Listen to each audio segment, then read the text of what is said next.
श्री अनुपम खेर जी को बुलाना चाहता हूं, जो इस फिल्म की ब्लड लाइन है। जिनने फिल्म देखी है, किस किस ने फिल्म देखी है यहाँ, तो आप सब जानते होंगे किस तरह से उन्होंने इस रोल को निभाया है। आप सब सवाल पूछिए। दूसरा, इस तरह की फिल्म बनाना असंभव है अगर आपके साथ जुड़े हुए लोगों को उस पर पूरा विश्वास ना हो। मेरी धर्म पत्नी भी इस फिल्म की प्रोड्यूसर भी हैं, एक्टर भी हैं। तो जब हम लौट के आया मैं अमेरिका से, मैंने कहा ये फिल्म बनानी है, पर इसमें बहुत खतरे हैं, बहुत फतवे हैं, बहुत एक कठिन रास्ता है। तो पल्लवी जी ने मुझसे कहा, जिस तरह बॉर्डर में सैनिक लोग देश के लिए लड़ते हैं, क्या हम क्रिएटिव सोल्जर्स बन के इस फिल्म को नहीं बना सकते। तो पल्लवी जोशी, जिनके कारण मैं, आइए पल्लवी जी आइए। ये फिल्म जब इसको कोई डर के मारे सपोर्ट नहीं कर रहा था, जब सब सोच रहे थे ये फिल्म देखेगा कौन, ऐसे वक्त में हैदराबाद के एक प्रोड्यूसर श्री अभिषेक अग्रवाल जी का मुझे फोन आया। उन्होंने मुझसे कहा कि विवेक जी, अगर आप कश्मीर पे फिल्म बना रहे हैं, कश्मीर में जो हिंदुओं का जेनोसाइड हुआ, अगर उस पर फिल्म बना रहे हैं, तो मुझे आपसे कुछ नहीं पूछना है, मैं अनकंडीशनली आपके साथ ही फिल्म प्रोड्यूस करने के लिए तैयार। मैं बुलाता हूँ अभिषेक अग्रवाल जी को। उसे मैंने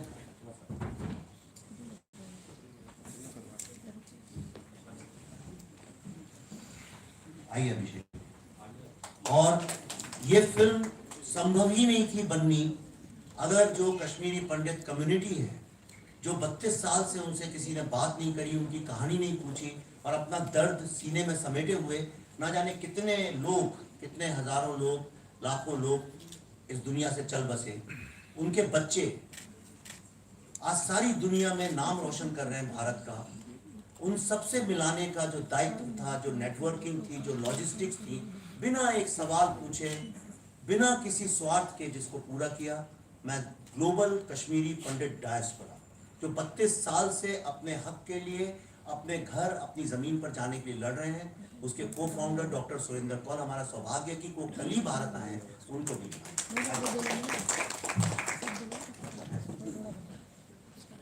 आइए। मैं जिस कारण से ये हमने प्रेस कॉन्फ्रेंस की, आप सबने ये देखा, ऐसा कोई नहीं होगा जिसकी आंखें थोड़ी नम ना हो जाए। एक सेकंड आप लोग जरा, मैं जो पता है आप, हम भी थोड़ा काम करेंगे। एक सेकंड साइलेंस हो जाइए प्लीज।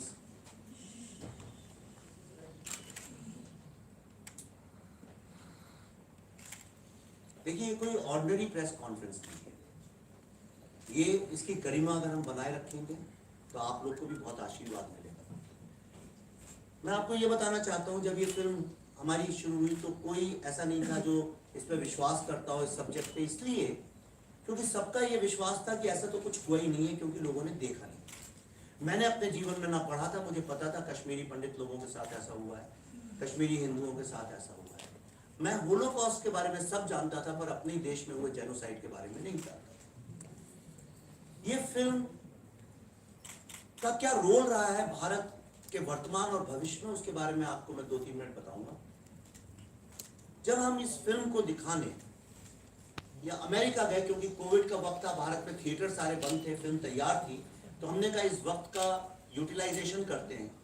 क्या यह संभव है कि एक फिल्म जो भारत में बनी हुई है वो इंटरनेशनल डिप्लोमेसी के लिए, यानी एक सॉफ्ट पावर की तरह से काम कर सके।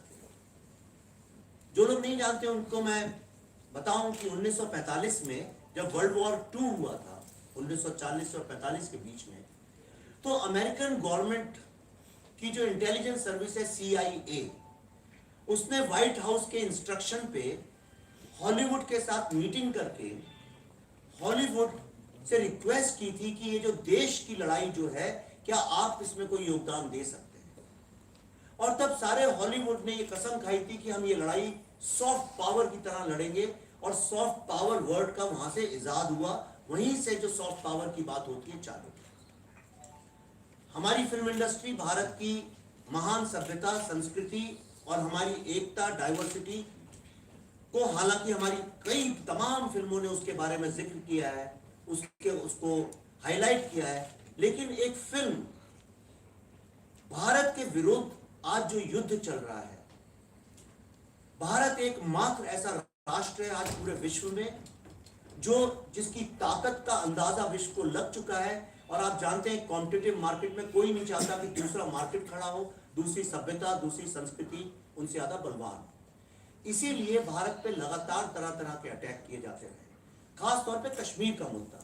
जब मैं 2018-19 में जब अमेरिका का दौरा कर रहा था इसी फिल्म के इंटरव्यूज के लिए, तो वहां पे मुझे न्यूयॉर्क में टाइम स्क्वायर में एक बहुत बड़ी विश्व की सबसे विशाल, प्रतिष्ठित और सबसे एक्सपेंसिव एक होर्डिंग लगी थी फ्री कश्मीर के ऊपर, और उसमें कई सारे भारतीय लोगों के बच्चों ने भी चंदा दिया था, फाइनेंशियली कंट्रीब्यूट किया था। एक न्यूयॉर्क एयरपोर्ट के बाहर लगी थी। अमेरिका में एक बहुत बड़ी कैंपेन चलाई गई थी जो कि भारत को बदनाम करने के लिए, और किस तरह से कश्मीर भारत, अखंड भारत का हिस्सा नहीं है, इसके ऊपर एक कैंपेन चली थी। आपने बहुत आर्टिकल्स पढ़े होंगे वॉशिंगटन पोस्ट, न्यूयॉर्क टाइम्स में, जो भारत के ही कई पत्रकारों ने लिखे थे।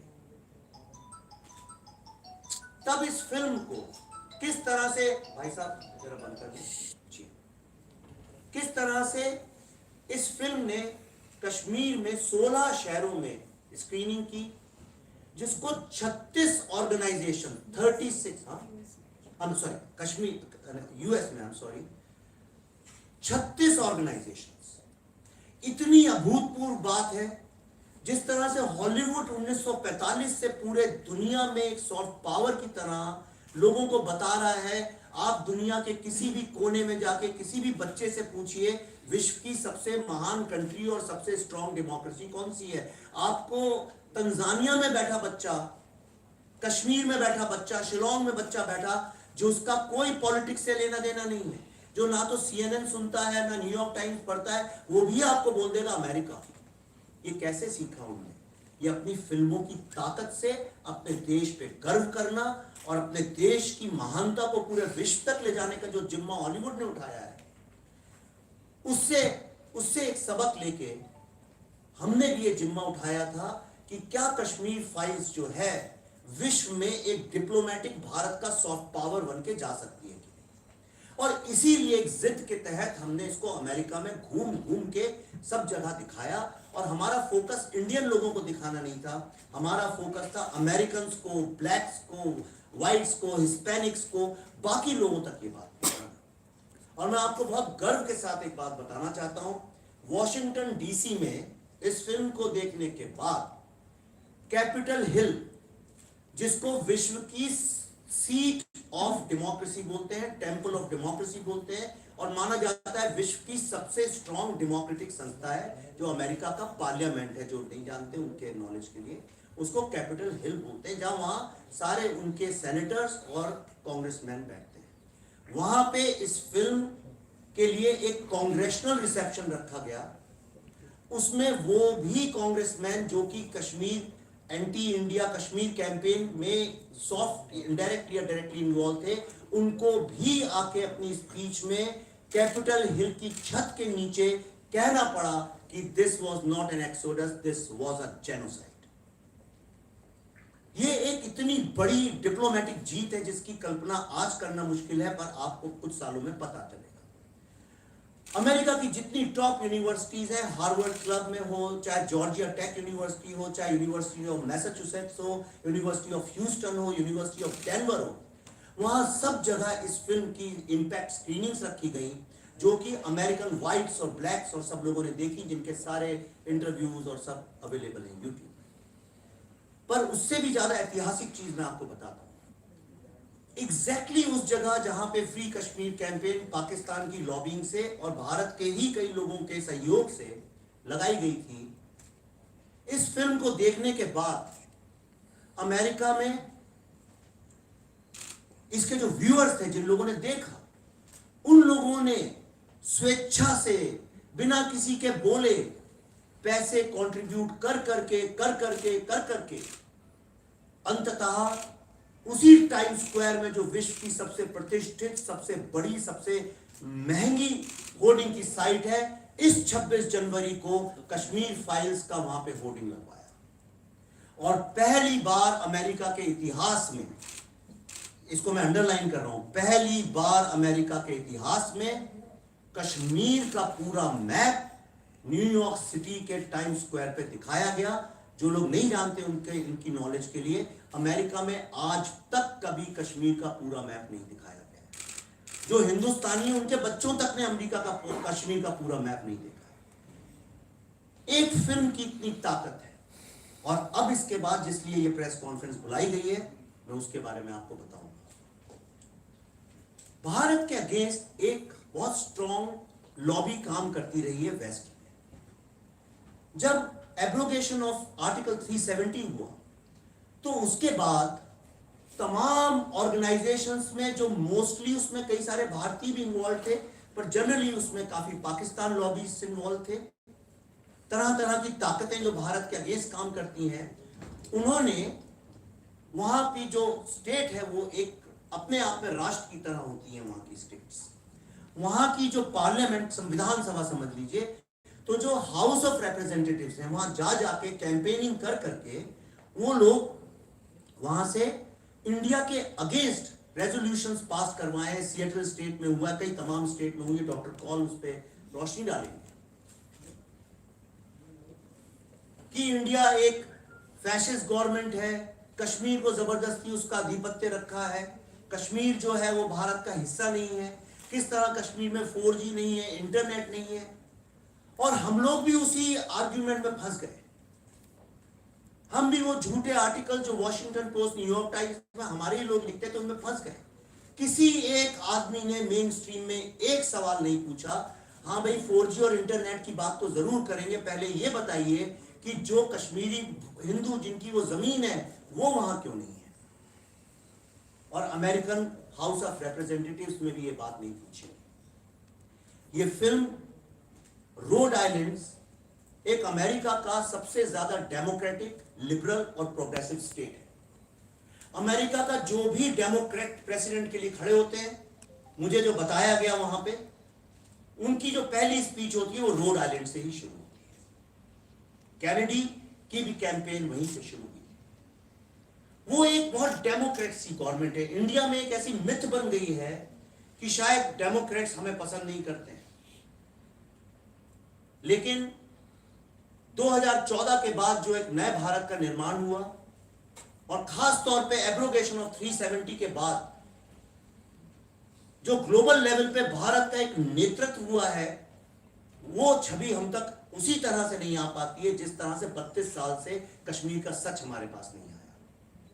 तो अब मैं आपको doctor Surendra Kaul, Rhode Island की जो हाउस ऑफ रिप्रेजेंटेटिव है, यानी वहां की जो विधानसभा है, और अमेरिका का स्ट्रक्चर इंडिया जैसा नहीं है, वहां पे जो स्टेट है अपने आप में is a country with a constitution. किसी ने लॉबिंग नहीं की, किसी ने कैंपेन नहीं की, मैं जानता भी नहीं हूं वो कौन लोग हैं जिन्होंने ये किया है। वहां के हाउस ऑफ रिप्रेजेंटेटिव ने हमारे लिए एक प्रोक्लेमेशन इशू की है, जिसको डॉक्टर सुरेंद्र कौल कल अमेरिका से अपने साथ लेके आए। उसको वहां के मेजॉरिटी लीडर और माइनॉरिटी लीडर, मतलब Democrat leader of the house, Republican leader of the house and the speaker of the house ने उनके ऑफिशियल एम्बलम के साथ उसको सर्टिफाई किया है। इससे बड़ी जीत भारत की अखंडता के लिए पिछले 70 साल में आज तक नहीं हुई। ये इतना ऐतिहासिक मौका है। अगर आप इसकी गंभीरता और इसको समझेंगे तो मेरे ख्याल से हम सब मिलकर भारत का नाम सारी दुनिया में कश्मीर की अखंडता को लेकर एकजुट होकर काम कर सकते हैं। अब मैं डॉक्टर सुरेंद्र कौल से चाहता हूं कि वो कहाँ है, एक सेकंड, राजू सर्टिफिकेट कहाँ है? Where is that certificate? Where is Raju? वो एक नहीं, वो ब्लू वाला कहाँ है? एक सेकंड जरा रुकिए, वो राजू कहाँ है? बुलाइए जरा उनको। नहीं, एक सेकंड, सॉरी, एक सेकंड। आप क्या, आपके पास यहाँ होना चाहिए। ये स्पीकर ऑफ द हाउस ने ये भेजा है, जिसको सुरेंद्र जी पढ़ के सुनाएंगे, और मैं चाहता हूं कि इसको पीछे भी अगर आप डिस्प्ले करें। आप नमस्कार मैडम, प्लीज फोन। इससे पहले मैं एक सेकंड सर, एक सेकंड, हाँ फोन साइलेंट करिए जी। इससे पहले मैं ये आपको पढ़ के सुना। आप सबों ने ये 20 मिनट का डॉक्यूमेंट्री देखा। ये तो बहुत ही छोटा हिस्सा था ये पूरे कैंपेन में।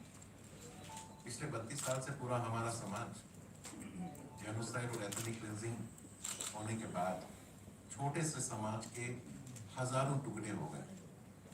एक टुकड़ा जगती में चला गया, एक टुकड़ा दिल्ली में चला गया, एक टुकड़ा जयपुर में चला गया, एक टुकड़ा मुंबई में चला गया, एक टुकड़ा अमेरिका में चला गया जैसे मैं। मगर एक छोटे से समाज को पिछले 32 वर्षों में इतना झेलना पड़ा।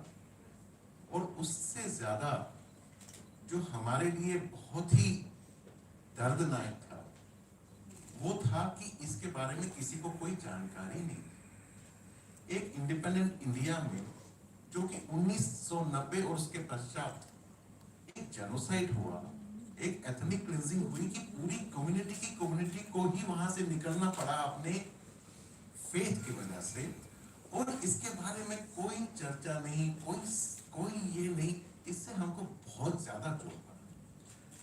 पर हमारा समाज, अनुपम खेर साहब, हमारे समाज ने इतना योगदान दिया है भारत के डेवलपमेंट के लिए, स्टेट के डेवलपमेंट के लिए। वहां पे हर बच्चों को एजुकेशन मुख्यतः हमारे समाज के लोगों ने, प्रोफेसर्स ने दिया है। हमने कभी वायलेंस नहीं किया, जैसे कि आपने देखा हमने कभी बंदूक नहीं उठाई।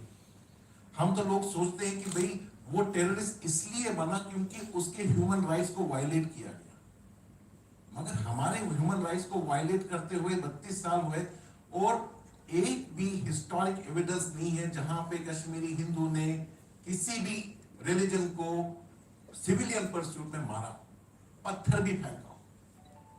मगर हमने अपना ये जो गुस्सा है, ये गुस्सा हमने रखा और उस गुस्से को हमने कन्वर्ट किया into positive energy, to develop mankind, to work for mankind. हमारे लोग engineers, doctors, scientist, lawyers, to help people, उसमें योगदान दे रहे हैं। सो ये कैंपेन हमने चलाया, ये दर्द था हमारे पूरे समाज में। कई सारे फिल्में कश्मीर पे बनी और मुझे बहुत दुख से कहना पड़ता है उन सारे मूवीज में टेररिज्म को या तो रोमांटिसाइज किया या तो ग्लोरीफाई किया, और हमारा जो दर्दनाक कहानी थी उसका पूरा व्हाइट वॉश हो गया। हमने कई सारे बॉलीवुड डायरेक्टर से अप्रोच किया कि हमारे बारे में कुछ बताया जाए, पर मुझे शर्म आती है कि उसको दरकिनार कर दिया गया। विवेक अग्निहोत्री जी, पल्लवी जोशी जी, विवेक अग्निहोत्री जी से हमने 2018 में रिक्वेस्ट करी कि क्या आप इस बारे में कुछ प्रोजेक्ट बना पाएंगे, कुछ कर पाएंगे।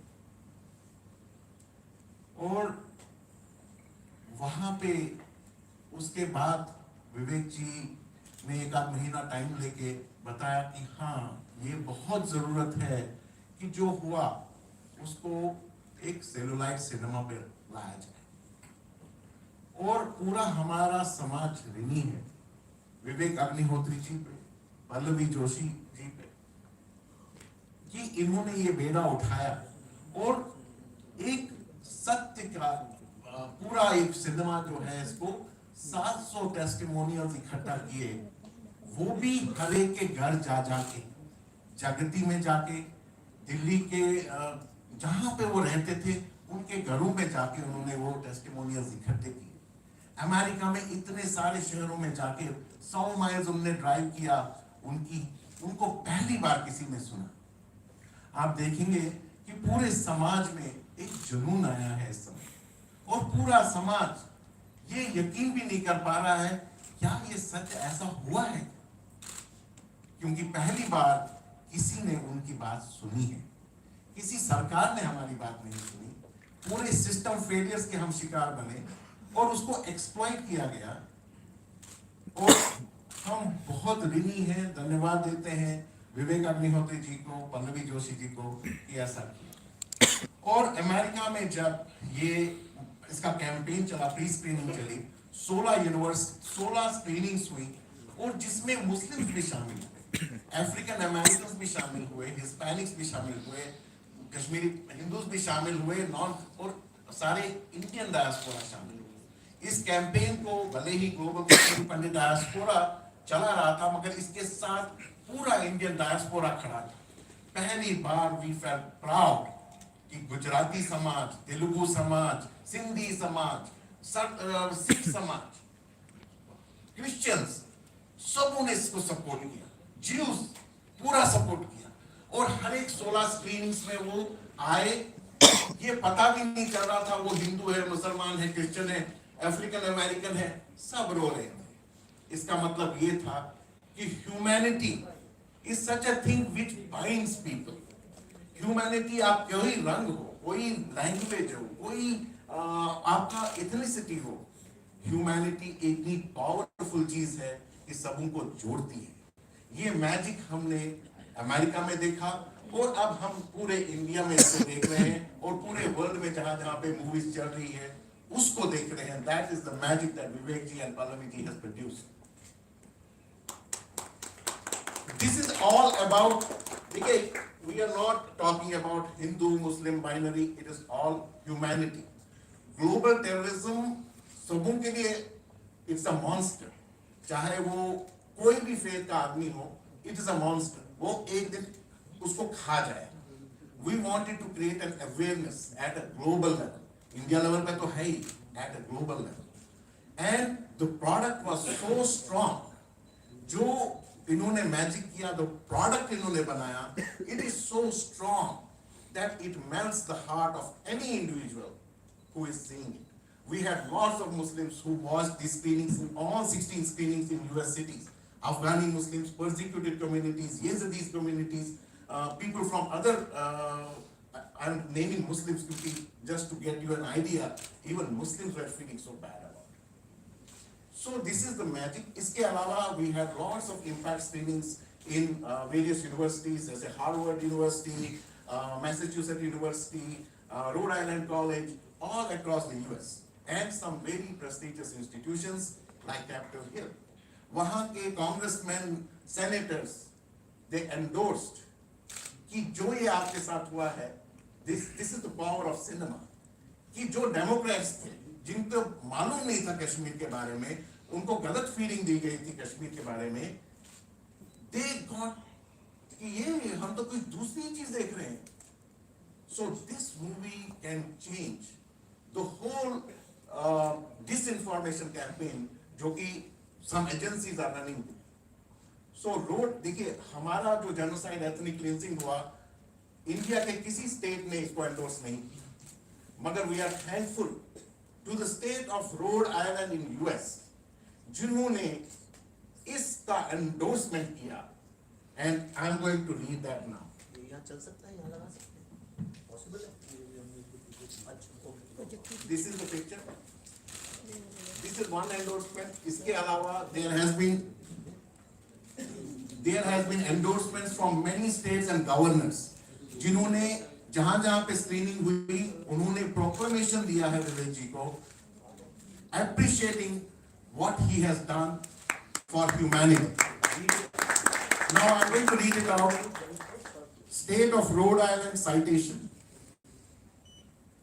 Be it hereby known to all that the Rhode Island House of Representatives hereby offers its sincerest congratulations to Vivek Ranjan Agnihotri, director and filmmaker, and Pallavi Joshi, producer and actress, in recognition of the premiere of the Kashmir Files, detailing terrorism and extremism by memorializing the events of 1990 in which 500,000 Kashmiri Hindus were ethnically cleansed in the Kashmir Valley by Islamic gangs and forced to live as refugees. Let me read it again. So in recognition of the premiere of the Kashmir Files, detailing terrorism and extremism by memorializing the events of 1990 in which 500,000 Kashmiri Hindus were ethnically cleansed in the Kashmir Valley by Islamic gangs and forced to live as refugees. The entire membership, I repeat, the entire membership extends its very best wishes on this memorable occasion and express the hope for continued good fortune. Given this day at the State House of Providence, Rhode Island, proposed by Representative Brian Patrick Kennedy, Speaker pro tempore, and signed by K. Joseph Shekarchi, Speaker of the House, signed by Christopher R. Blazinski, Majority Leader, Blake A. Philippi, Minority Leader. So this is from the whole state of Rhode Island. That is the endorsement that no state of India has recognized or endorsed. Our country has not endorsed, but other foreign countries, they are endorsing our flag. So thank you so much. I will give back to Vivek. मैं इसके बाद चाहता हूँ सब लोग इसको आपके सामने पकड़े, आप फोटो खींच सकते हैं, पर इसकी डिजिटल कॉपी भी आपको मिल जाएगी। पर एक पॉइंट मैं फिर से दोबारा जिंदगी भर हाईलाइट करना चाहता हूँ। आप पूरी दुनिया रुआंडन जेनोसाइड के बारे में जानती है, अर्मीनियन जेनोसाइड के बारे में। हमारे राष्ट्र में हमको ये डिसाइड करने की एक जेनोसाइड है, कोई खड़ा नहीं हुआ था इतने सालों से। कहीं भारत के जो लोग एकजुट हुए पिछले 5-6 साल में, जो भारत के सामान्य middle class, lower middle class, non English speaking छोटे शहर के लोग, मैं भी वही हूँ, अनुपम खेर जी भी वही है, हम दोनों को भी अभी अंग्रेजी बोलने में काफी परेशानी होती है। सॉरी, आप तो बहुत अच्छी। तो जो भारत का जन है, ऐसा कुछ भारत में निश्चय कर लिया गया था, उसकी आवाज तो सुनेंगे नहीं, बाकी सबकी आवाज सुनी जाएगी। चंद लोग, मुट्ठी भर लोग डिक्टेट करते थे कि क्या सही है क्या गलत है, पर जो ये एक नई चेतना, एक नया नेतृत्व, एक नई एकजुट होकर आगे बढ़ने की जो हमारी फीलिंग है, मैं ये शब्द इसलिए इस्तेमाल कर रहा हूं कि अब ये वक्त आ गया भारत समझे यूनाइटेड होने का मतलब क्या है। एक फिल्म ने सारे भारतीयों को, 80 साल की महिलाओं से लेकर 18 साल के लड़कियों लड़कों को एक फिल्म ने इस तरह जोड़ा है कि आज मैं एक वीडियो अभी डालूंगा थोड़ी देर में, उसमें व्हाइट्स, ब्लैक्स, सारी दुनिया के रो रहे हैं, चिल्ला रहे हैं, कह रहे हैं ये हमको पहले क्यों नहीं बताया इंडिया के लोगों ने। जब डॉक्टर साहब एक बहुत बड़े डेमोक्रेट लीडर से मिलने गए थे, और वो इंडियन कॉकस के चेयर भी हैं, मिस्टर मार्क वार्नर, उन्होंने इनसे यही बात बोली थी कि पाकिस्तान के तो लोग रोज आके हमें बताते हैं कि कश्मीर क्यों भारत का हिस्सा नहीं है। भारत की पुरानी सरकारों ने एक बार भी हमको ये नहीं बताया कि भारत का अखंड हिस्सा है कश्मीर, और ये पहली बार हमें जानने को मिल रहा है। ये जो सर्टिफिकेट है, आज इसकी वैल्यू कोई समझे ना समझे, लेकिन आपको एक बात बता रहा हूं, यहां से एक नया अध्याय शुरू होता है। जो काम भारत की पुरानी सरकारें करने में फेल हो गई, वो अमेरिका की सबसे डेमोक्रेट, लिबरल और प्रोग्रेसिव और सेकुलर स्टेट ने करके दिखाया है, जिन्होंने डायरेक्टली, जो लोग अंग्रेजी नहीं जानते, उसमें लिखा है कि जो 5,000 कश्मीरी हिंदू, 5 लाख कश्मीरी हिंदू जिनका जेनोसाइड इस्लामिक गैंग्स, अमेरिका में टेररिज्म के लिए गैंग्स वर्ड भी यूज होता है अधिकतर, इस्लामिक गैंग्स ने किया है, उसके लिए ये एक सर्टिफिकेट सर्टिफाई किया गया है। इसके बाद अगर कोई कहता है कि कितने लोग मरे कितने नहीं मरे, इस पे बहस, अगर कोई कहता है कि नहीं ये ऐसा हुआ था वैसा हुआ था, ये सब एक पॉलिटिकल झूठ है। हमको we have to call out the religious terrorism जिसके हम सब विक्टिम्स। मैं चाहता हूं खेर साहब हम सब इसे पकड़ें। आइए अभिषेक जी, कल आप सब इसकी फोटो खींच सकते हैं। ये एक ऐतिहासिक वहीं से बैठ के इसका महत्व बोल रहे हैं सर। दोस्तों, इसका महत्व सिर्फ नहीं है कि इसको एक अमेरिकन ने दिया, इसका महत्व ये है, इसका सबसे बड़ा महत्व जो है कि हमें इस बात को बार बार धमकी की चोट पर छाती पीट पीट के बोलना पड़ा पिछले 32 साल से कि 5 लाख कश्मीरी पंडितों को निकाल दिया गया है। बार बार बोलना पड़ा। ये आदित्य राजपाल यहाँ पर खड़े हैं, आपके ही दोस्त हैं, ये इनको बोलना पड़ा, ग्लोबल कश्मीरी डायस्पोरा के लोगों को बोलना पड़ा, अशोक पंडित को बोलना पड़ा, अपने सुशील पंडित को बोलना पड़ा। लेकिन आज इस सर्टिफिकेट से इसकी हिस्ट्री में बात होगी, इसलिए इसका इम्पोर्टेंट है, इसलिए हम सब इसके साथ खड़े हैं। एक और भी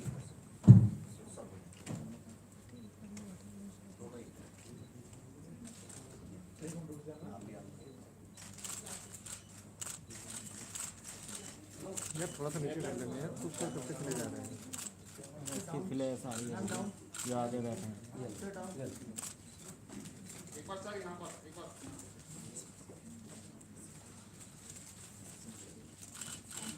धन्यवाद। इस डिजिटल कॉपी आप भिजवा दीजिए सबको।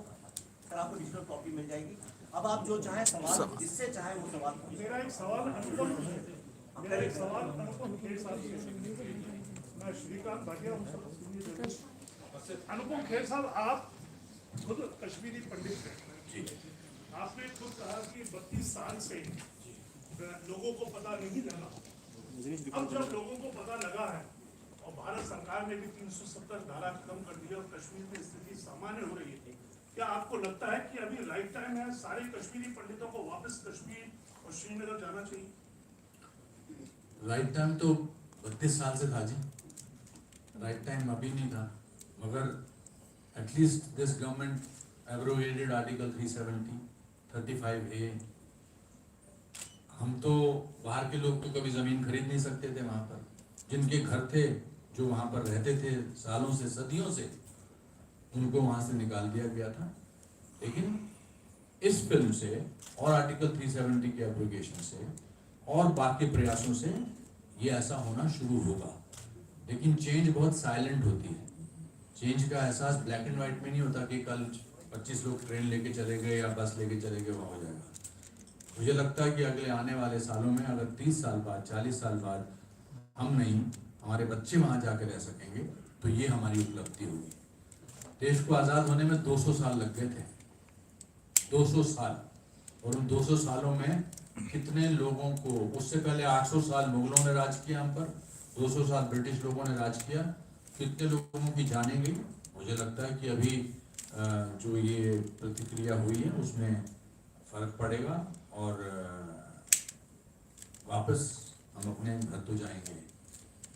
बहुत सारे लोग, बिकॉज कोई भी किसी भी देश में जहाँ सब लोग साथ में रहते हों वहाँ पर बड़ा मुश्किल होता है किसी को निकालना। लेकिन जब सिर्फ 2 कम्युनिटीज रहती हैं, ये भारत के अलग अलग शहरों में हो रहा है कि चलो इनको भी निकाल दें, तो आई थिंक उसकी वजह से भी उसमें भी फर्क पड़ेगा। और ये I am N optimistic person, optimism का नतीजा है कि आज ये फिल्म बनी। हमने ये कौल साहब ने बोला कि कभी बंदूक नहीं उठाई, कभी इसमें मुझे नहीं, हमने विद्या का इस्तेमाल किया, हमने अपनी नॉलेज का इस्तेमाल किया।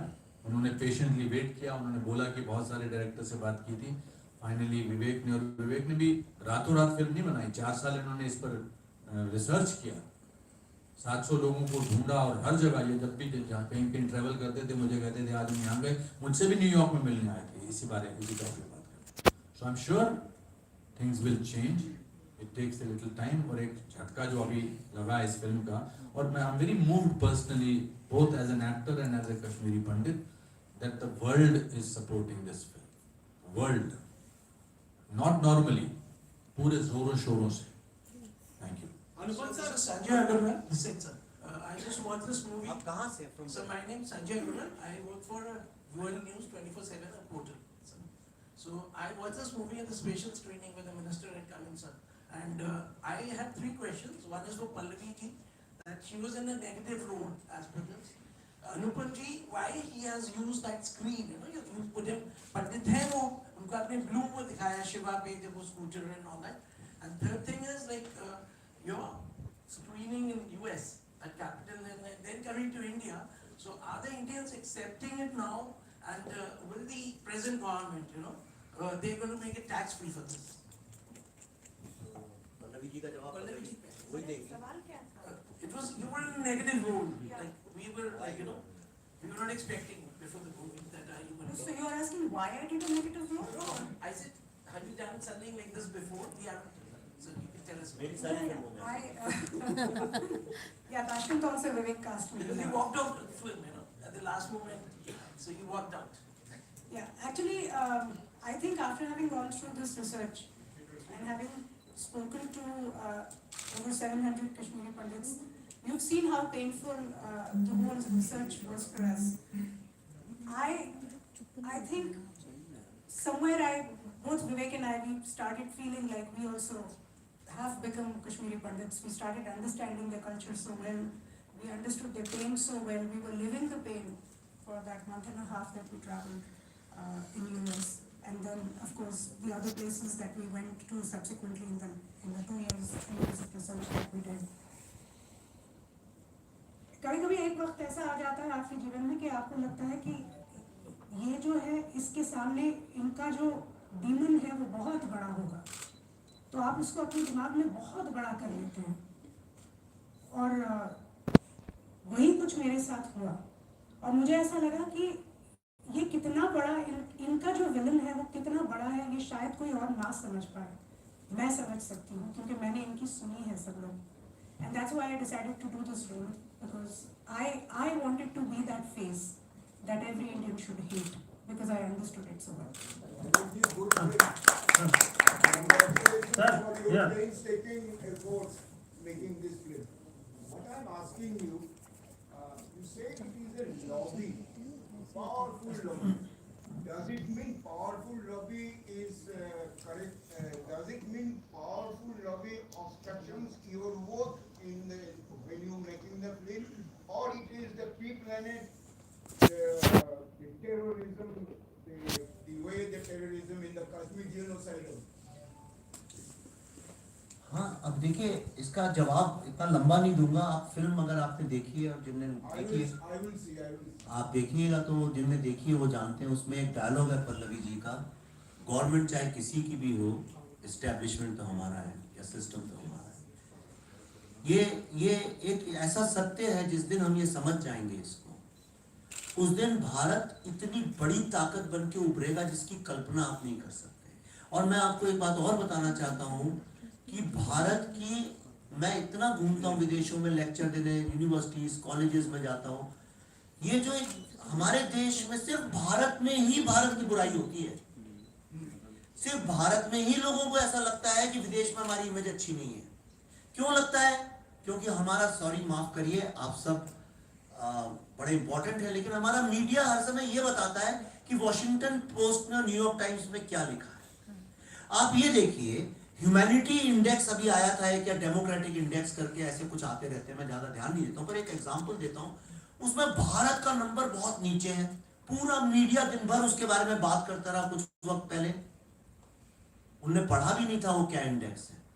मालदीव्स, जो कि एक इस्लामिक कंट्री है जिसमें कि कोई और धर्म प्रैक्टिस नहीं कर सकते। आप गए कभी कहीं मालदीव्स? सिर्फ वो बिकनी वाली फोटोज में ना जाइए, मैं गया हूं मालदीव्स। किसी जाके वहां बोट में बैठ के आइलैंड में जाके फोटो खिंचाना मालदीव्स नहीं है। मालदीव्स मालदीव में जहां लोग रहते हैं उसका दर्जा इतना ऊपर है, मतलब एक 5वीं स्टैंडर्ड का बच्चा भी बता सकता है कहां पे डेमोक्रेसी और रिलीजियस फ्रीडम जीवंत है और कहां नहीं है, क्योंकि ये सारे प्लांटेड आर्टिकल्स हैं जो हम तक पहुंचाए जाते हैं। आप भारत, पिछले मैं पढ़ा भी हूं अमेरिका में, मैं हार्वर्ड में पढ़ा हूं, मैं इतना अमेरिका घूमता हूं, यूरोप घूमता हूं, और हम अपने बच्चों को भी दिखाते हैं। और मैं लेक्चर देने हर शहर में खुद गाड़ी चलाता हूं, अमेरिकन की तरह खाना खाता हूं, यूके में उनके लोगों के जैसे रहता हूं, मैं उनके जनमानस की पल्स समझता हूं। जहां इंग्लैंड में तो मैं जाता हूं, बोलता हूं कि मैं इंडिया से आया हूं, तो कई लोग तो हमें फ्री में खाना खिलाते हैं, इज्जत करते हैं। अमेरिका में सब कहते हैं India the land of yoga, the land of spirituality. तीसरा शब्द बोलूंगा तो बड़ा पॉलिटिकल हो जाएगा, यहाँ के कई लोग मेरी धज्जियां उड़ा देंगे, पर मैं आपको सत्य बता देता हूं लोग क्या बोलते हैं, लैंड ऑफ मोदी। ये अच्छा लगे चाहे बुरा लगे, ये सत्य। ये एक नया उदय हो रहा है भारत का। ये जो हमारे आज अमेरिका में कौन है सिलिकॉन वैली को कंट्रोल करने वाले? वो दून स्कूल के या सेंट स्टीफेंस के पढ़े लोग नहीं है। वो झांसी से, कानपुर से, विशाखापट्टनम से, आसनसोल से पढ़े हुए मिडिल क्लास, एक टीचर के, एक रेलवे गार्ड के, एक पोस्ट मास्टर के, एक ओवरसियर के, उनके बच्चे हैं। आप और हम जैसे लोग हैं। उनने जाके जो भारत, भारतीयता और जो एक हिंदू सभ्यता, हिंदू यहाँ पे मैं बहुत इंक्लूसिव बोल रहा हूँ क्योंकि बड़ा टची सब्जेक्ट होता है बोलना, क्योंकि अल्टीमेटली सभ्यता तो हिंदू ही है। 5000 साल पहले जो शुरू हुई वो राष्ट्र तो वहीं से शुरू हुआ, फिर लोग आते गए और हमको वेलकम करते गए। भारत एकमात्र राष्ट्र है, समाज है पूरे ह्यूमैनिटी के इतिहास में, अंडरलाइन कर रहा हूं, ह्यूमैनिटी के इतिहास में भारत एकमात्र ऐसा समाज है जिसको 1000 साल तक माइनॉरिटी ने रूल किया है। 1000 साल तक विश्व की सबसे बड़ी इकोनॉमी, जिसको नॉलेज सेंटर माना जाता था, जिसको पूरे वर्ल्ड ने, ग्रीक्स ने, रोमन्स ने बोला, अगर ट्रांसलेट करूं तो it was the silicon valley of that time, उसको ध्वस्त कर दिया, बर्बाद कर दिया, गरीब बना दिया, पूरी तरह से डिस्ट्रॉय कर दिया गया। 1000 साल तक हम सहन करते रहे और जब भारत आजाद हुआ तब हमने कहा कोई बात नहीं, जिनने हमारे पे जुल्म किए, हम पे पीड़ित किया है, उनको भी समान अधिकार है। उसे कहते हैं human rights. So all I want to tell you is, एक नए भारत का उदय हो रहा है, हमको फिर से अपना गर्व, गौरव मिल रहा है और यही कारण है कि आज हिंदुस्तान, फ्रैंकफर्ट, ऑस्ट्रेलिया में इस फिल्म के लिए लोग दीवाने हैं। जब उसको देखते हैं सब एक ही नारा लगाते हैं, जय हिंद और सत्यमेव जयते। सर ये बताएं कि आप आदित्य जी पूछ रहे हैं, एक सेकंड, उन्होंने बहुत देर से हाथ उठाया, एक सेकंड।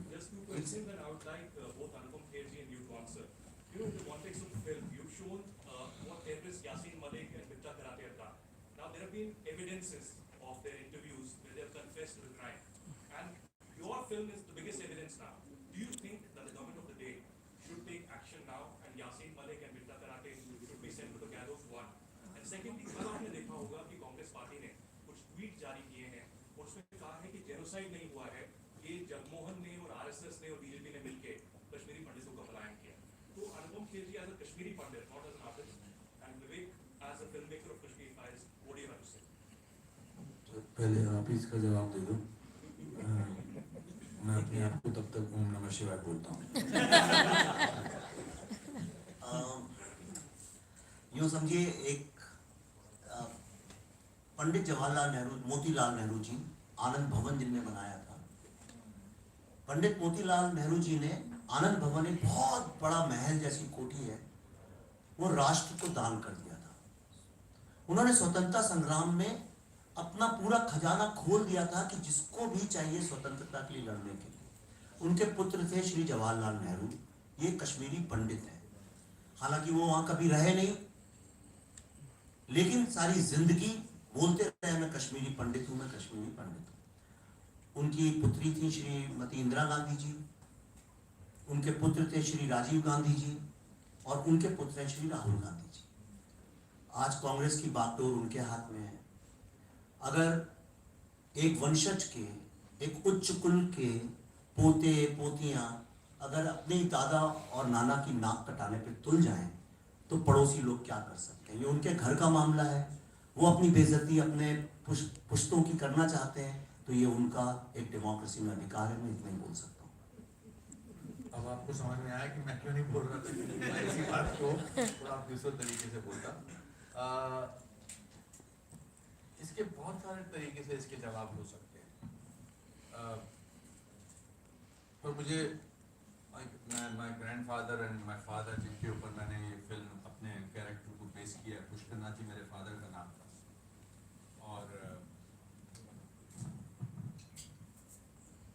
और आप तो मुझे बहुत सालों से जानते हैं आदित्य, आपको मेरा जवाब ऑलरेडी पता है, बट आई थिंक झूठ का पर्दाफाश होना शुरू हो गया है। इधर बैठे जितने भी लोग बैठे हैं वो पॉलिटिकली करेक्ट आंसर सुनना चाहते हैं कि पॉलिटिकली करेक्ट है। उनको सबको पता है कि कितनी बकवास बात है।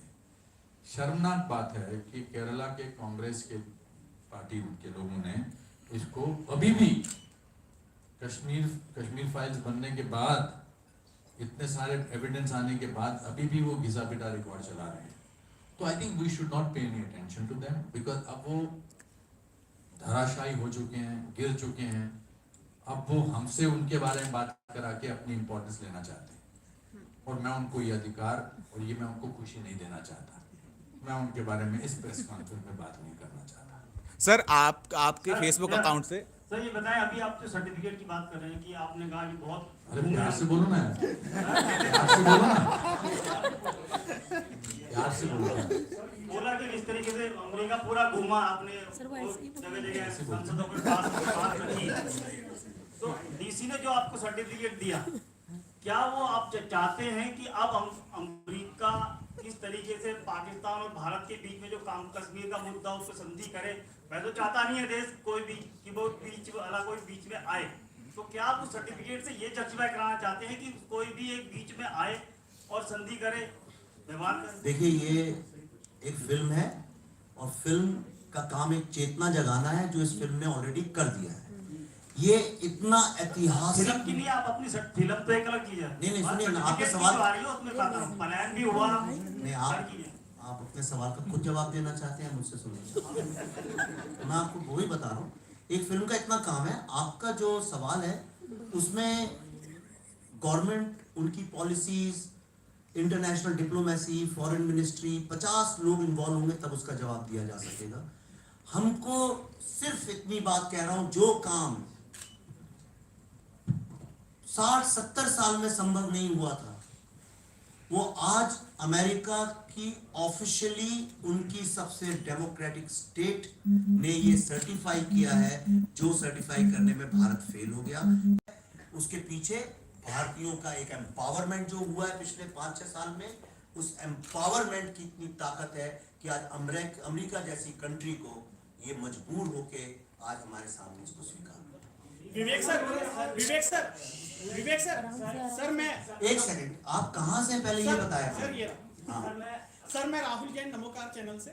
मेरा आपसे सवाल है कि हमने फिल्म देखी, आपने पूरी सच्चाई दिखाई, लेकिन बहुत सारे सीन ऐसे थे जो सेंसर ने भी उसमें कट कर दिए। और सबसे बड़ी बात सर, एक रेप विक्टिम, वहां पर इतनी सारी औरतों के साथ इतना बलात्कार हुआ और सामूहिक, मतलब जिसका मतलब वर्णन ही किया जा सकता, और इस फिल्म के अंदर उससे रिलेटेड कोई भी घटना को नहीं दिखाया गया। सर उसका क्या कारण है? ऐसा कहना गलत है बिल्कुल भी। आपने लास्ट सीन देखा है फिल्म का? जी सर। तो वो और क्या है, अब वो यानी ये एक अच्छी फिल्म बनाने का तरीका है। अगर मैं ऐसे क्रूड फिल्म बना दूं कोई मतलब नहीं है। मैं ऐसी फिल्म बनाना चाहता था जो संवेदनशील हो और पूरी ह्यूमैनिटी को समझ में आए, और इसका यूनिवर्सल रेजोनेंस ऐसा है कि आज पूरे विश्व का ऐसा कोई देश नहीं है, आप यकीन नहीं करें, कभी आपने सोचा था कि फिनलैंड से फिनिश लोग रिक्वेस्ट भेजेंगे कि हमें ये फिल्म देखनी है, इसकी बड़ी चर्चा है।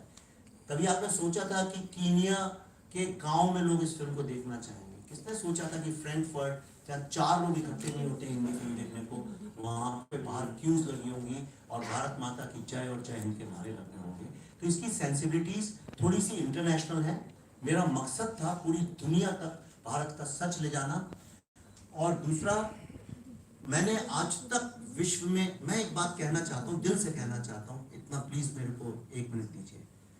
पूरे विश्व में मैंने आज तक, जो आज कश्मीर जेनोसाइड पे भी लोग सवाल उठाते हैं, उन लोगों को भी कभी शिंडलर्स लिस्ट के ऊपर सवाल उठाते नहीं देखा। एक सवाल उनकी प्रेस कॉन्फ्रेंस में सवाल तक नहीं उठते हैं। वो तो किसी ने देखा भी नहीं है भारत में, पढ़ा भी नहीं है, लेकिन हम उस पर बिलीव करते हैं। और जो हमारे ही भाइयों बहनों के साथ हुआ, उस पर हम लोग इतने सवाल उठाने के लिए क्यों आमादा है, ये मैं समझना चाहता हूँ। एक एक करके आएंगे तो बड़ा एक गरिमा बनी रहेगा। नहीं, मैंने हर विषय पे फिल्म बनाने का ठेका भी नहीं लिया है। मैं उन्हीं फिल्मों में, मैं सिर्फ उन पे फिल्म बनाऊंगा जिसपे और कोई फिल्म बनाने से डरता है।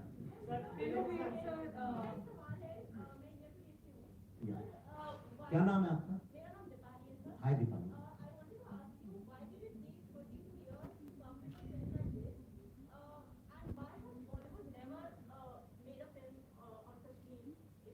देखिए, कश्मीर पे फिल्म नहीं बनी है, मिथ है। कश्मीर पे 7-8 बहुत बड़ी फिल्में बनी है, जो भारत के सबसे बड़े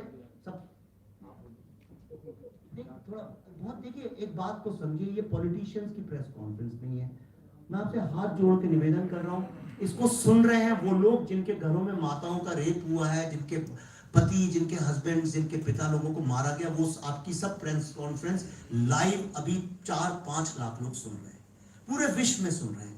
उनको भी लगे कि हम सबकी उनकी तरफ संवेदनशीलता है, इसलिए थोड़ी देर आपस में बातचीत नहीं करें, फोन नहीं बजे, तो प्रार्थना है मेरी। आपने जो सवाल पूछा 32 साल का, बहुत सारी फिल्में बनी है, मैं आपको कुछ नाम तो खुद ही गिना सकता हूँ। रोजा मेरी फेवरेट फिल्म है, मुझे लगता नहीं हिंदुस्तान में इतनी अच्छी फिल्म बनी है, पर रोजा उसी पीरियड में सेट है, उसमें कहीं भी हिंदू जेनोसाइड का जिक्र तक नहीं है। आप देखिए उसके बाद फना, फिजा, मिशन कश्मीर और हाँ शिकारा देख सकते, मैं फिल्मों की बात कर रहा हूँ। उसके बाद एक सेकंड और उसके बाद हैदर भी बनी है, जो बहुत अच्छी फिल्म है, जिसको बहुत लोग पसंद करते हैं, यंग लोग पसंद करते हैं। पर मैं आपको बताता हूँ नुकसान क्या है। मार्टन टेम्पल, जिस पे पूरा कश्मीर और हिंदुस्तान गर्व करता था, उसको जब तोड़ा गया टेररिज्म के वक्त में, उसके पहले लोग केरल से जाते थे मार्टन टेम्पल के दर्शन करने। हर आदमी वहां पे प्रार्थना और पूजा करने नहीं जाता था, हर आदमी नालंदा में यूनिवर्सिटी में पढ़ने नहीं जाता था। कुछ लोग सिर्फ इसलिए जाते थे कि इतना अभूतपूर्व, इतना एक्स्ट्रा ऑर्डिनरी आर्किटेक्चर किसी ने देखा ही नहीं था। आप हम्पी क्यों जाती हैं, हम लोग खजुराहो क्यों जाते हैं, आर्किटेक्चर तो देखते हैं ना, इसलिए भी लोग मार्टन टेम्पल जाते। मार्टन टेम्पल की जितनी शोभा और इज्जत पूरे विश्व में थी, एक फिल्म आई हैदर, आप जानते हैं, आप शायद जर्नलिस्ट होके भी नहीं जानते हैं, मैं आपको एक इतनी पीड़ा भरी बात बताता हूं, आपका दिल दहल जाएगा। वो मार्टन टेम्पल जिसको पूरा विश्व इतने हजारों सालों से आर्किटेक्चर और स्पिरिचुअलिटी का कैपिटल मानता था, आज उसका नाम उस फिल्म के कारण कश्मीर में शैतान की गुफा बन गया है। मैंने जब यहां से फोन किया वहां पे कश्मीरी लड़कों को कि मुझे शूटिंग करनी है मार्टन टेम्पल में, तो कहने लगे ये है कहां। जब मैंने उसकी फोटो और उसका गूगल मैप भेजा तो उन्होंने मुझसे बोला, अरे शैतान की गुफा की बात कर रहे हैं क्यों। एक फिल्म के कारण स्पेन का, इंडिया में एक फिल्म बनी, स्पेन का टूरिज्म बढ़ गया, आप जानते हैं उस फिल्म को। एक फिल्म के कारण स्पेन, वहां का वो कौन सी थी, फरहान अख्तर की फिल्मों की कितनी ताकत है आप समझते नहीं है। और 8 की 8 फिल्में 1990 में सेट हैं, जितने नाम मैंने गिनाए ये सारी फिल्में उसी पीरियड में सेट हैं। एक फिल्म में कश्मीरी हिंदू शब्द तक का इस्तेमाल नहीं हुआ है, 4000 लोगों की मृत्यु और रेप का तो जिक्र तक नहीं है। इसलिए ये फिल्म आज सारी दुनिया इसके पीछे पागल हो। विवेक जी, मैं आपकी बात को आगे बढ़ा रहा हूं। विवेक जी, जो आप एक काम करते हैं, 2-3 सवाल एक साथ पूछ लें तो एक जवाब कर देंगे, हमारी कट ऑफ लाइन 130। मैं आपकी बात को आगे बढ़ा रहा हूं। जो आपने कहा कि सारी फिल्में, ये पूछिए, आप पूछ, कहां से हम? मैं जी न्यूज से वैभव, और एक सवाल मेरा है, मैंने फिल्म देखी, जेएनयू का एक हिस्सा दिखाया गया, उसमें उसको लेकर भी कहा जा रहा है कि प्रोपेगेंडा है, और वो बस यही खत्म करते हैं प्रोपेगेंडा को। मैं चाहता हूं कि आप तो आईएमसी से पढ़े, मैं खुद आईएमसी से पढ़ा हूं, मैंने जेएनयू को और आपने करीब से देखा है, क्या कुछ रिसर्च ऐसी की गई थी या फिर आपने करीब से देखा था उस हिस्से को इसलिए जोड़ा गया? आप एक काम करिए, एक बार उस फिल्म को फिर देखिए, पल्लवी की जो स्पीच है ओरिजिनल, आप जाइए और आप टाइप करिए प्रोफेसर मेनन, और आपको शब्दशाह एक एक शब्द कॉमा फुल स्टॉप के साथ वही स्पीच मिल जाएगी। इसमें अगर तो फिर कोई और प्रोपेगेंडा कर रहा है, हम नहीं कर रहे। Srishti from CNN News 18. Hi Pallavi, hi Vivek, hi sir. Yesterday Kangana had called out the silence of Bollywood on the Kashmir files. Usually we see whenever a trailer of a Bollywood movie comes out, a lot of mainstream Bollywood actors give shout out to those movies on Twitter or other social media platforms. But so far we haven't seen any mainstream actor of Bollywood tweeting about Kashmir files except Akshay Kumar. पर ये क्यों important है आपके लिए? Why is it so important? Do you have to say anything on? No, I don't have to say. आप अभी इस hall में चले जाइए, 80-80 साल की औरतें, मेरा दिल टूट जाता है, मेरी माँ, मेरी दादी की उम्र के लोग पाँव पे गिर जाते हैं और रोने लगते हैं। मेरे को समझ में नहीं आ रहा है ये एलिटिज्म क्यों हमारे दिमाग में बनी हुई है कि जब तक ये एलिट्स लोग नहीं करेंगे। भारत बदल चुका है, मैं आपको बता रहा हूँ। ये जो पुराने किले हैं ये सब धीरे धीरे टूट रहे हैं, और मेरे को ये कहने में कोई शर्म नहीं है, ये जो पुराने एस्टेब्लिशमेंट्स हैं ये सारे धीरे धीरे टूट रहे हैं। मैं आपसे एक बात जानना चाह रहा हूँ, जो बात आपने कही मैं उसको आगे बढ़ा रहा हूँ। आपने कहा कि 90 के आप दशक कहाँ से भाई साहब? मैं शिवांग हूँ, इंडिया अहेड न्यूज से। जी। मैं ये जानना चाहता हूँ कि आपने कहा कि 90 के दशक में करीब 7-8 पिक्चरें ऐसी बनी जो कश्मीर के ऊपर बेस्ड थी, लेकिन उसके बाद भी वो चीजें निकल के नहीं आ पाई।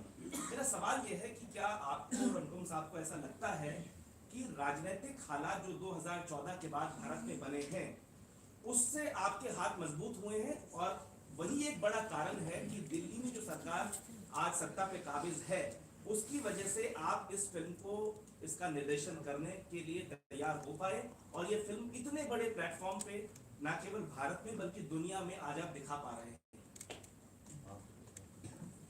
ये तो सच है। अगर आप वो 7 फिल्मों के नाम लेते हैं, देखिए फिल्म फ्रेटर्निटी के बारे में बात करना, उनके पीठ पीछे बात करना अच्छा नहीं होता है। भी जैसे आप पत्रकार सब लोग एक साथ रहते हैं, आप किसी की इधर की बुराई नहीं करते हैं, ऐसे मंच पर किसी की बुराई करना नहीं। बट ये तो सच है, हालात तो चेंज हुए हैं 2014 के बाद। बहुत एक मिनट बेटा, तो बोलने तो शांत हो जा, शांत हो जा, टोपी उतार के बात करो। हाँ, मैं बहुत देर से बोला नहीं हूँ, अब जब बोलने में लगा तो मैं दिल्ली से, बॉम्बे से स्पेशली आया हूँ विवेक जी के कहने पर। सो फर्क तो पड़ा है, जो विदेश में हमारी जो बदली है इमेज, और 370 तो हटा है ना, 60 साल में क्यों नहीं हटा 370? बिल्कुल नहीं हटा। 35 में बिल्कुल नहीं हटा, हटा है बहस के बाद, और पार्लियामेंट में हटा है, ऐसा नहीं कि किसी ने गन पॉइंट पे हटा दिया। So things have changed and we must acknowledge that. जहाँ कोई मतलब कोई नालायक स्टूडेंट जो होते हैं, वो फर्स्ट आता है जो बच्चा, उसको बोलना चाहिए ना ये फर्स्ट आया। अब नालायक बार बार बोलते रहे कि नहीं ऐसा कैसे फर्स्ट आ गया, हम नहीं मानते। अरे कैसे नहीं मानते? So things have changed. We could make this film. I would like to say that. Also, I think Vivek got his calling.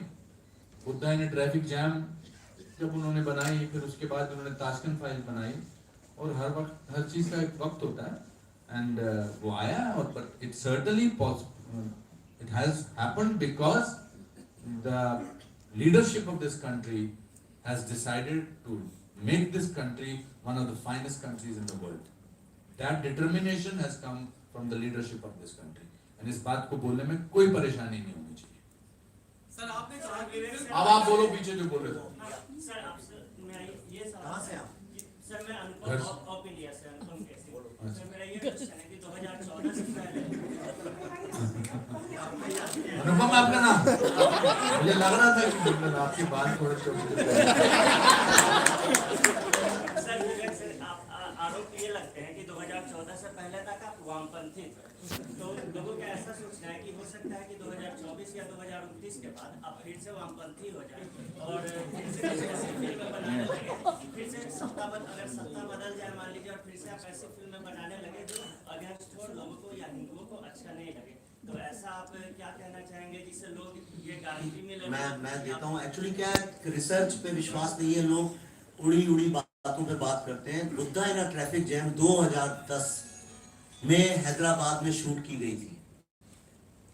तब तो कोई जानता भी नहीं था, श्री नरेंद्र मोदी जी का नाम भारत में जानते थे, मतलब ऐसा चीफ मिनिस्टर कोई सोच भी नहीं सकता था कभी वो प्रधानमंत्री बनेंगे।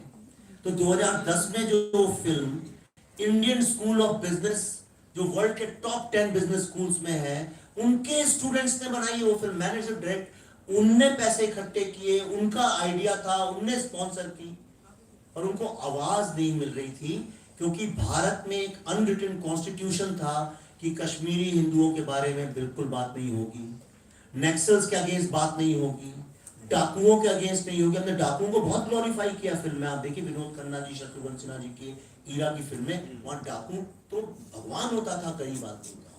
हमने स्मगलर्स को ग्लोरीफाई किया, जस्टिफाई किया है। हमने हर तरह के आतंकियों को और देश के दुश्मनों को जस्टिफाई किया। 2010 में बुद्धा इन अ ट्रैफिक जैम एक पहली फिल्म थी जिसने हिम्मत की ये बोलने की कि ये नक्सल्स जो हैं 50 साल से इस देश को दीमक की तरह खा रहे हैं, और उसमें उनको सपोर्ट करने वाले हमारी लेफ्टिस्ट ह्यूमैनिटी यूनिवर्सिटीज के प्रोफेसर्स हैं।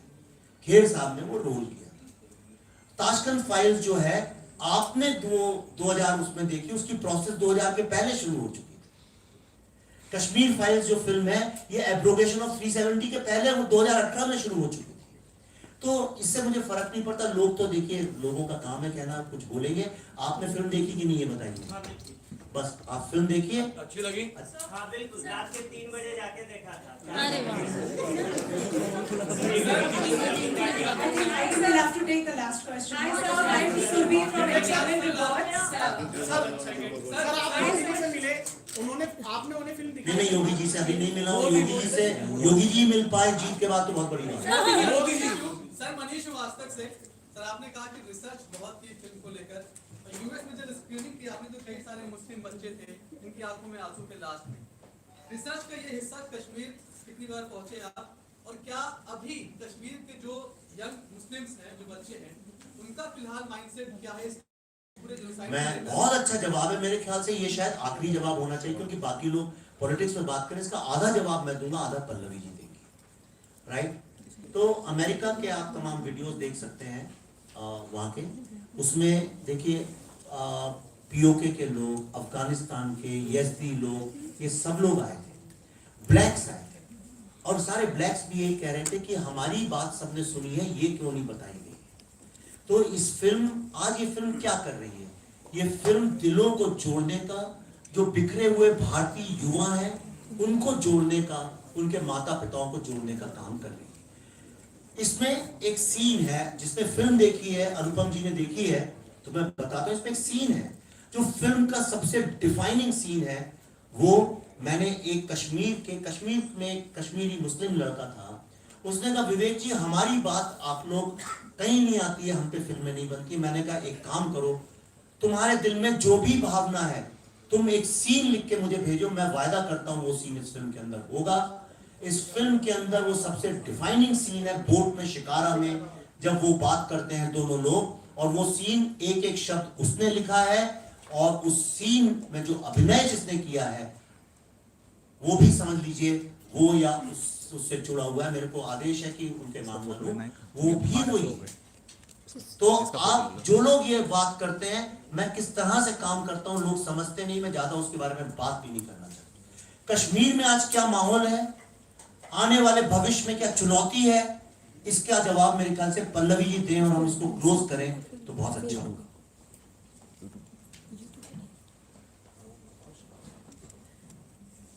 uh, 2018 में हम लोग एक शो बना रहे थे भारत की बात नाम से, और वहाँ हम लोग शिकारे में, मेरी आवाज तुम्हारी जितनी बड़ी नहीं हो सकती है, कुछ भी कर तो हम लोग शिकारे में शूट कर रहे थे, और मेरे साथ कुछ बच्चे थे वहाँ पे। एक बहुत छोटी सी बहुत प्यारी बच्ची थी, बात नहीं कर रही थी पहले, बहुत शाय थी। थोड़ी देर के बाद वो हमसे बात करने लगी, और कुछ शॉट चेंज हो रहा था।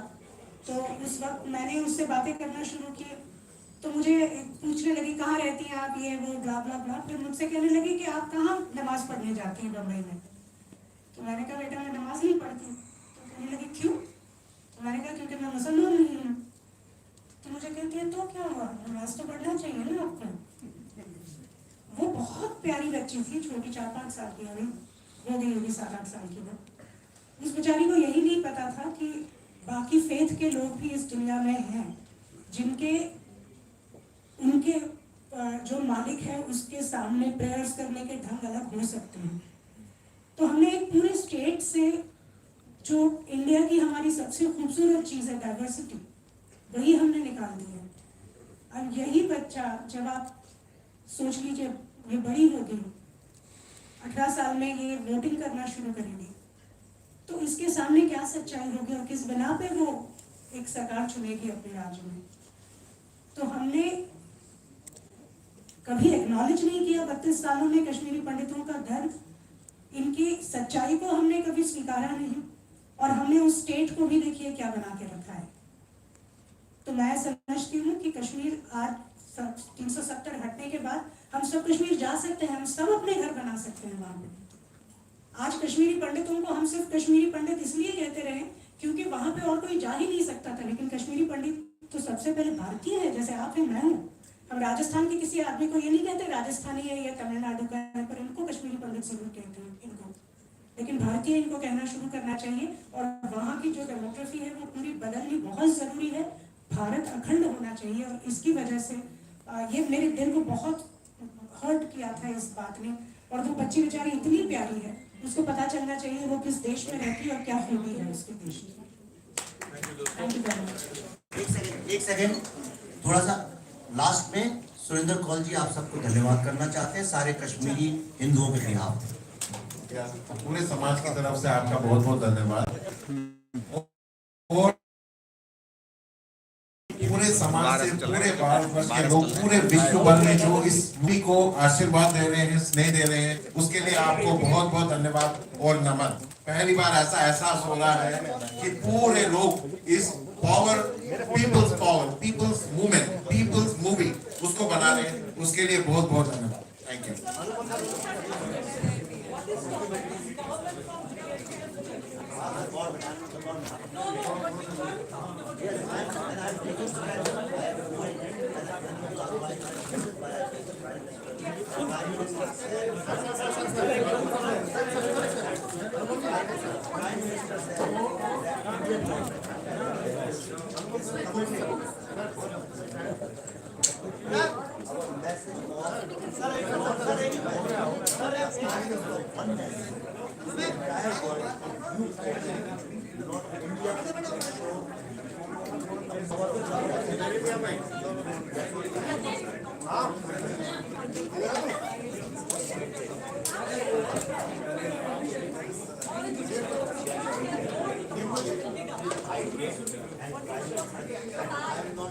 I don't think it's appropriate for me to speak, but I can guarantee, I can promise you that Prime Minister has showed us under what I'm supposed to say. Yes, he said yes, he is committed. He is committed to open these places and get the evidence. The problem is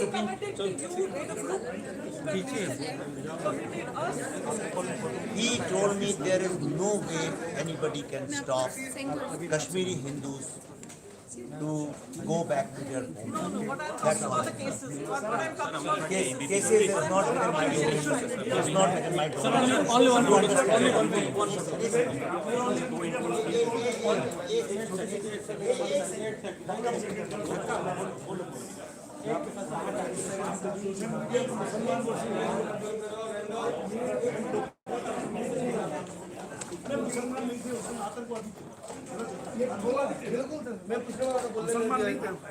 साथ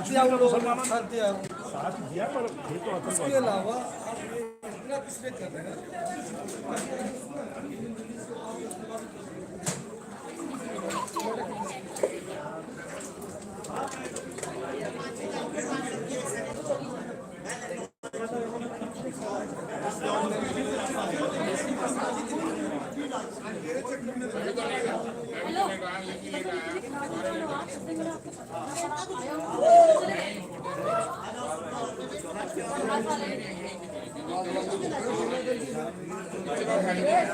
कोई भी हो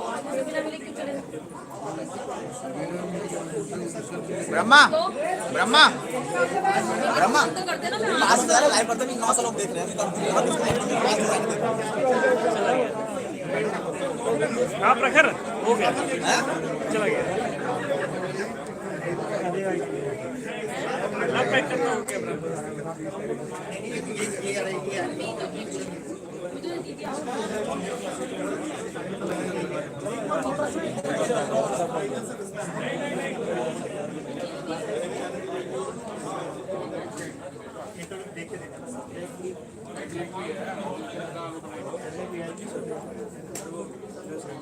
चले भाई ध्रुव सेन चले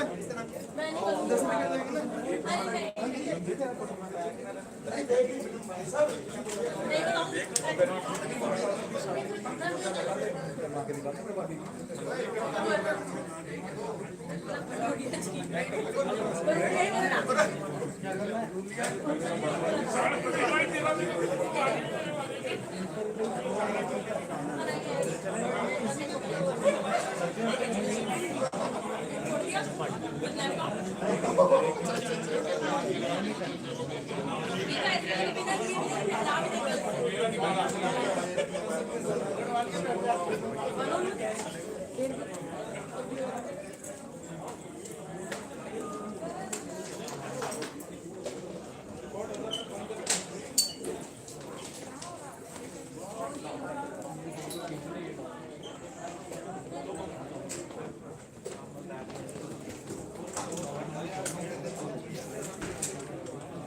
हाँ इसका bag ऊपर ही कर